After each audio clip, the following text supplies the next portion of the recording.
the Boolean property. It's binary, it's true, false. It's a simple toggle. But there are some cases where you have to put it some places that you wouldn't think that you have to put it. Let's get started by adding a Boolean property. I can just add this to an icon for this button. Go to layer, hit the icon, and I will choose to say show right icon. Create the property. I'll also do that with the text layer. Again, it's under layer, hit the icon, and I'll say show text. Create property. Then I will add the button, Shift I, button, right here. And you can see now I can turn on and off the icon, and I can turn on and off the text. It also works for nested instances.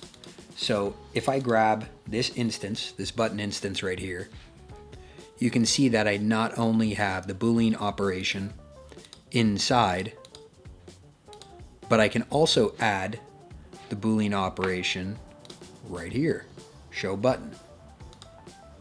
So now when I go to the content shell and I select it, I can turn that button on and off, and the auto layout responds to it.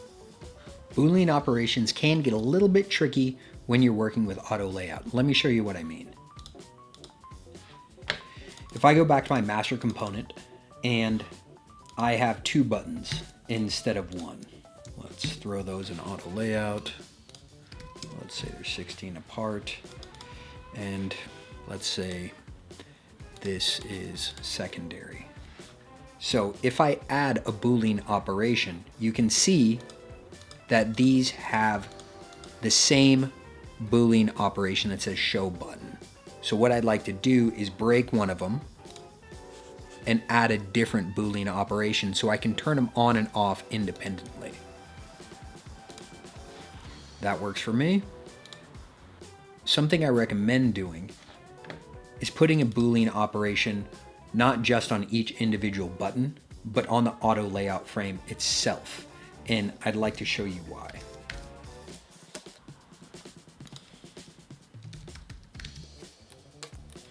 When we're looking at our instance, and I'm looking at my Boolean properties, if I turn off button 2 and button 1, you can see that nothing changed and it didn't respond to auto layout. That's because the auto layout frame is still there. So that's why I recommend adding a Boolean operation to the auto layout folder that's holding your other 2 buttons. I hope this helps when you're adding a Boolean prop to your components.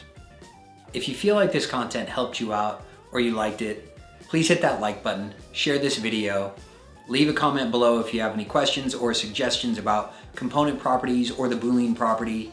And if you want to be notified of all my content as it comes out, hit that bell icon. Well, subscribe first and then hit the bell icon.